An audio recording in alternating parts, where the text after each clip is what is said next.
Good evening all, lovely to see you. Tonight we're going to look at modulation, and I'm going to do an analysis. We're going to write a piece of music and we're going to modulate in this piece of music. You will never ever have to do what we do tonight. So the question may very well pass through your mind, well, what's the point then? Well, the point is that if we can understand the concept, doing it in its entirety and giving you all the detail, you know, you'll all pick up different things, but it will really give you everything you need in choir to be able to, one, spot a modulation, and two, sing it like you know it's a modulation. I mean, when composers change key, it will be for a reason. You know, it might be for a reason of mood, it might be for a reason of form. So if you can spot them, and we can spot them together, and you recognise that the music has changed key, then you will sing it as though you know it's changed key, and that's what we're all about. So it isn't about being able to do everything that we do today. You won't have to write an A-level piece of harmony ever in your life, I wouldn't have thought. But to be able to recognise one for singers is absolutely crucial. Let me open up this screen.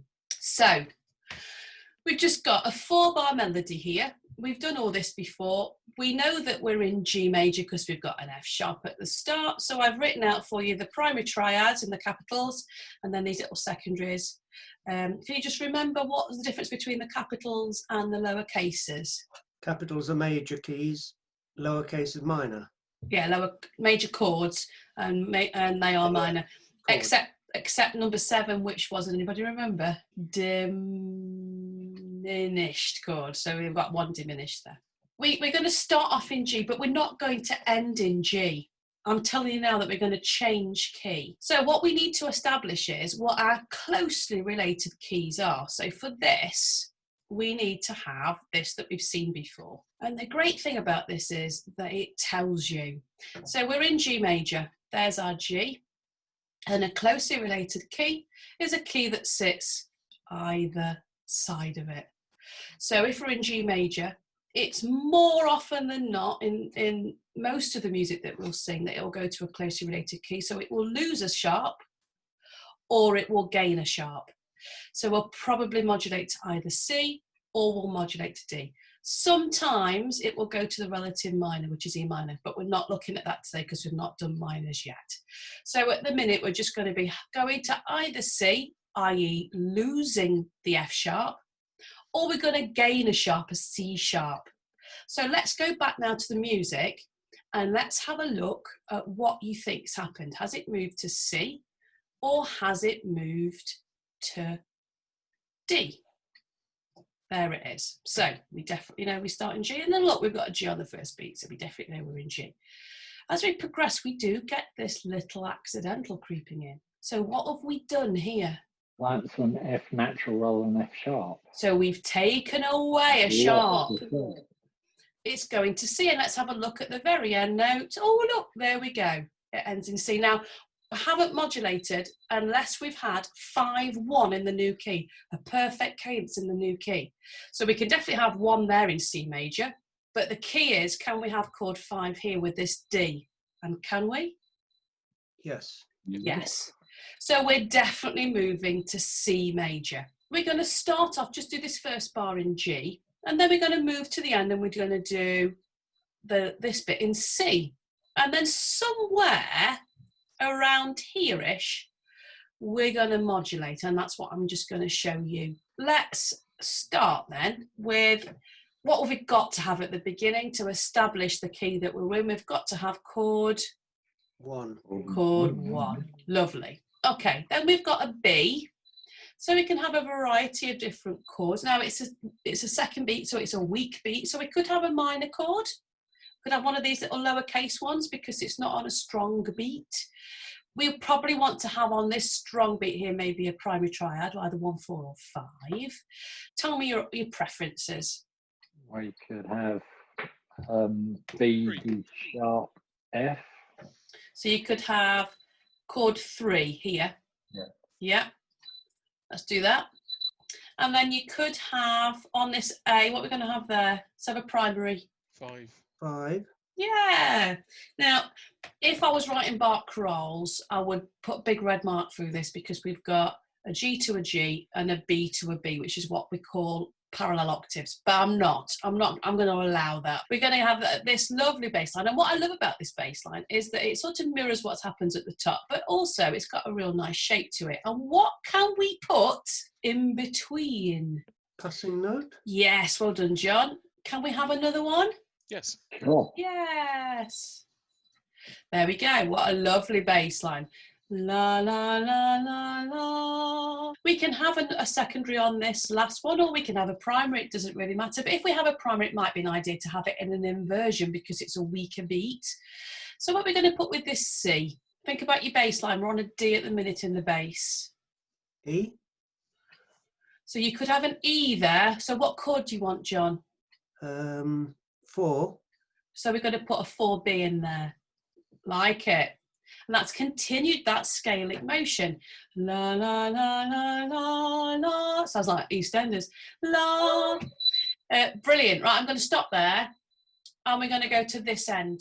Now, we know because of that we've modulated to C. So we've got to move from and choose chords from this box now because we're in C major. We know we've got to have chord 1 there. You've told me that we've got to have chord 5 there. So let's put those in. So there you go. We've done chord 5 to chord 1. I want to have just here a cadential 6/4. Can anybody remember what chord I use and what inversion I use? Ooh, it's tricky. Should I give it you? Yeah. Chord 1C. So we're going to have 1C5, 1 at the end. So that's fine. Now let's, on this second beat here, let's have one of the secondaries from this C box. There are more than one option. So what we're going to do now is we're going to have a listen to see which chord we like. Sometimes you'll think, well, I can't tell the difference. Sometimes you'll think, well, they both sound fine. Sometimes you think, oh, no, that's wrong. And that's when you know which chord you can and which chord you can't use. So if you don't have a massive dislike to the chords that we choose, then they're probably fine and you're just going to have to go with gut instinct. Give me 2 options to go with this F natural from your C box. 2. Chord 2. 7. 7. Okay, so let's try both of those then. So this is 7, 1C5, 1. Here it is again.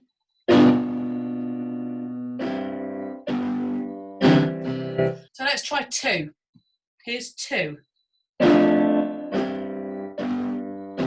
Could you hear how that worked? Better, yeah. It's amazing, isn't it? Your ear just tells you.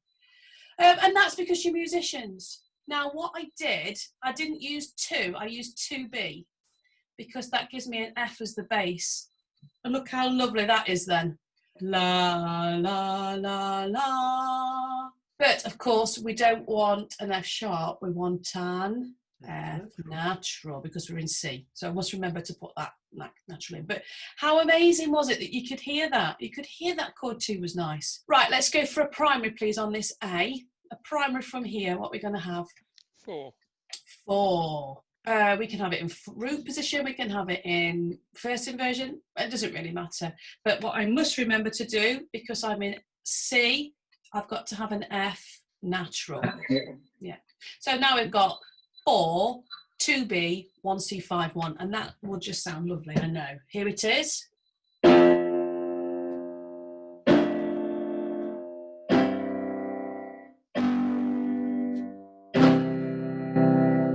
Glorious. Really like it. Works really well, doesn't it?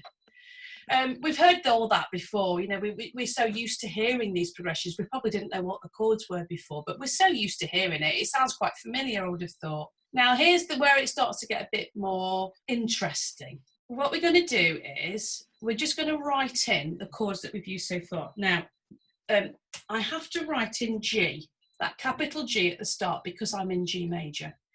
And then I write my chord 1. Now, that A is a passing note.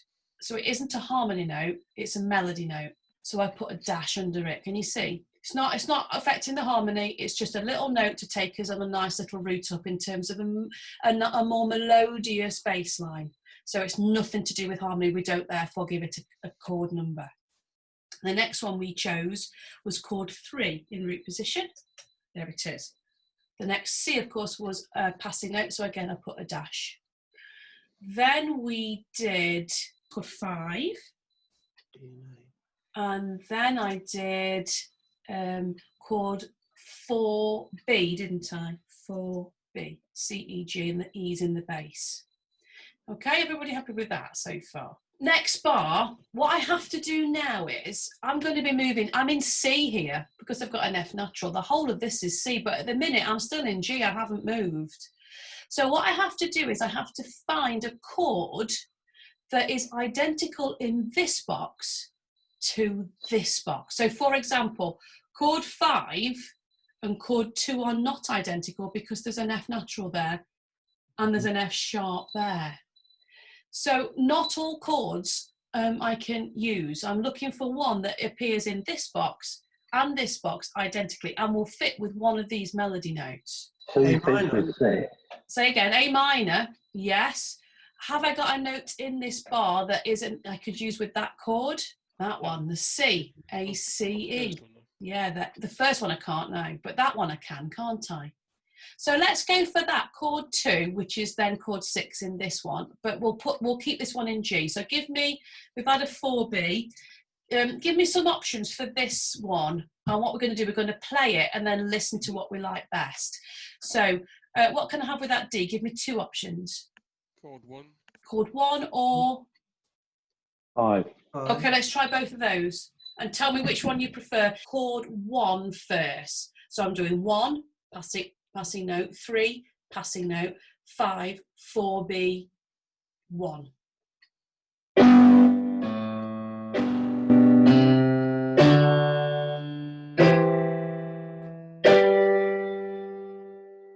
Okay, and now I'm going to do 5.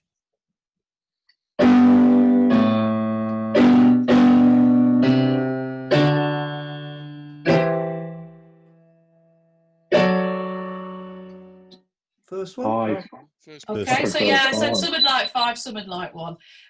What I'm going to do is I'm going to go to 1 because it's nice and close. 5 is also nice and close because I could go down to that D, but I didn't. I'm going to go up to that one. And the reason I'm going to go up to that one is because I've got A next. And look, there it is. You see how close it is? So I'm thinking about line of the basses. We could put a passing note in there. La, la, la, la, la, la, la, la, la. Really nice. Let's put a little passing note in because it's so easy. There's a bit much tune there for the basses. I know, you're not used to that, are you, Tony? So that's chord 1, and then it's chord 2. But at this point, that chord also exists in C. So what this is called is a pivot chord. And what that means is that at that moment there, we are in both keys. Now, what I have to do is I have to now continue using chords from this box only. And that will now take me to the end. So can you give me 2 chords from this box, please? We want something on a strong beat and something on a weak beat from this box. Think about bass line because we're quite high up and we've got a long way to drop. So we need to think about descending so that we can get down to that F. So do you want to think about what chords you want to use and think about what you want the bass to do and just finish me off those 2 chords, please? You can use passing notes. So that 5. needs to be a 5. So 5 in C, which is what in the bass? G. G. So what we could do now, la la la la la la la la la la. So we've got down the octave, so we're near this one. So whatever comes next, we don't want to veer too far away from that G. That just gets us out of a difficult place because we're right up there and we need to get down to bottom F. It's a G and a G, so I haven't changed the harmony. I've just moved the basses back down again. What are we going to put on this G here then? Could go to 1. We could go to 1. What else could we do? It could be a 3. Let's try them, see what we like. So let's try 3 first, and then we'll try 1. So this is from the beginning.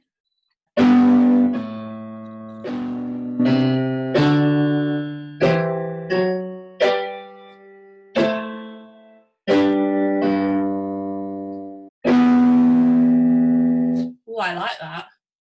E, G, B, I like 3. So let's try now. What was the other one you said? Chord 1, wasn't it? That's 3.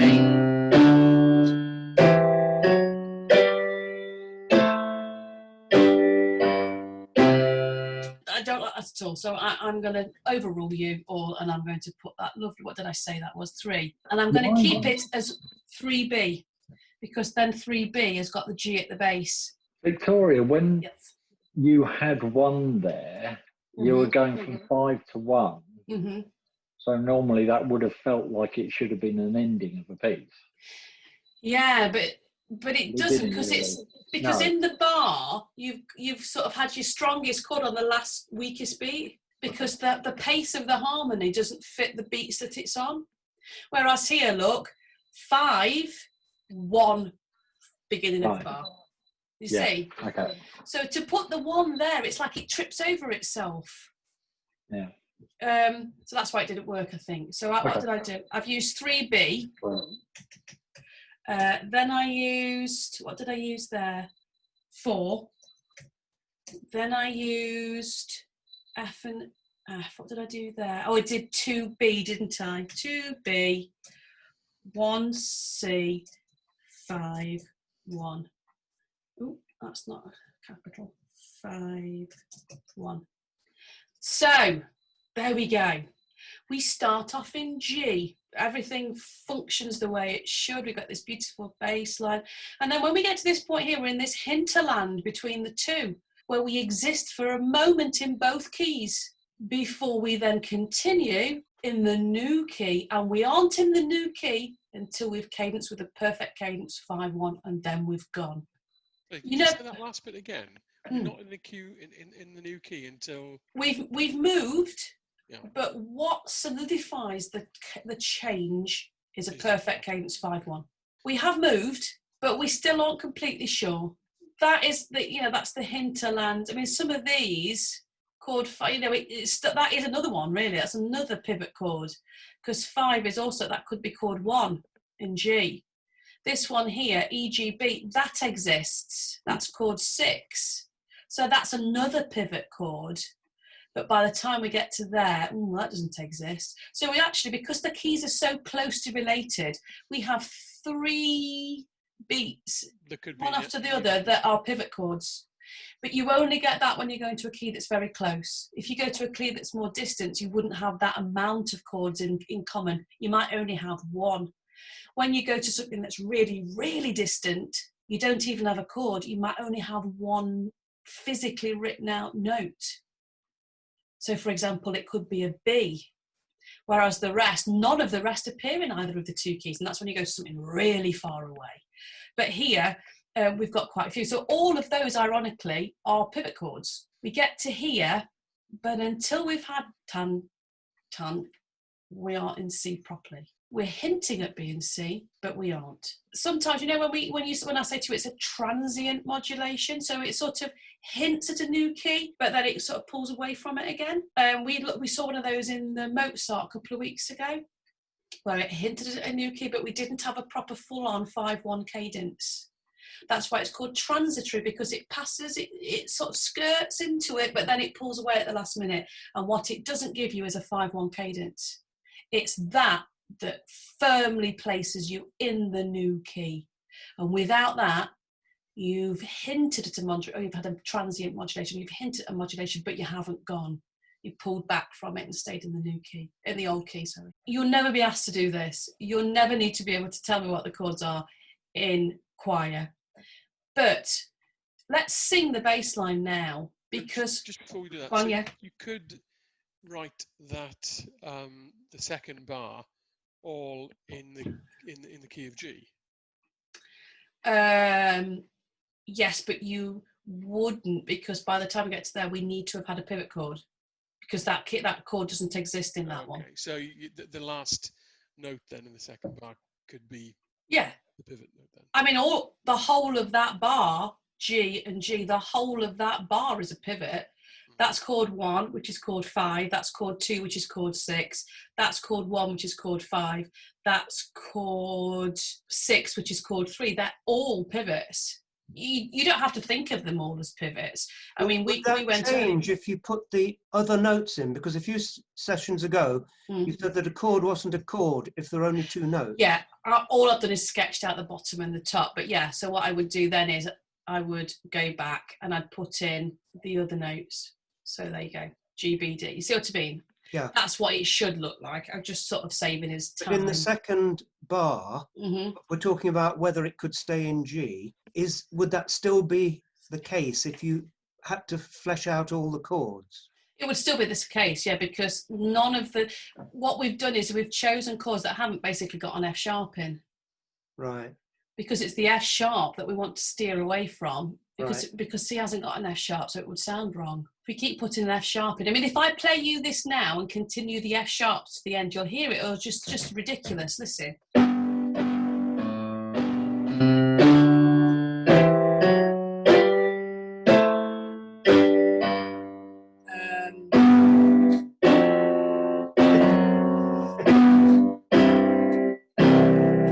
That hasn't modulated because we've left the F sharps in. It's the F sharps keep pulling you back to G. So when you try and cadence in C, you just think, well, what are we doing? That's not the key we're in. Your ear tells you that, doesn't it? It sounds confused because I kept playing the F sharps. Keith, let's just try singing the bass line, because what of course you've got to do is when we get to that point, you've got to forget the F sharp and introduce the lower F natural. Otherwise we're not in C. 3, 4. La la la la la la la la la la la la la la la. You can feel, can't you, that it's gone when we don't sing that F sharp there. Being able to recognise that we've changed key means that you'll sing that in tune. It means that you'll understand that we've had this hinterland, and it means that if we've changed key for a really good reason, we will have, it won't ever be an accident, that you can exploit that. Why is the composer changed key? Oh, if we look at the words, this happens. Or if we look at the structure, he's moving the structure on at this point, so we've got some new material, and that's why he's changed key. Or he's used a different key here because he wants a different mood. Maybe he wants it to be darker, or maybe he wants it to be brighter. So if you can acknowledge and understand that it's changed key, and then we can work out why they've changed key, then you'll sing the music differently. You're not just singing a string of notes. You're singing something that musically you understand, and then you'll sing it like you understand it. I mean, I'm so impressed with what you've done today. I'm so impressed with how much you remembered of inversions, of cadences, of keys, of passing notes. I mean, think how much you can identify now that you probably couldn't have done 3 months ago. You're much, much, much further on than you were. And having an understanding of modulation is absolutely incredible. It's going to take a few more revisits yet. As long as you can understand that happens, we've been in there, that happens, which is them, and then we carry on in this. That's basically it. There's not that much more. So bravo.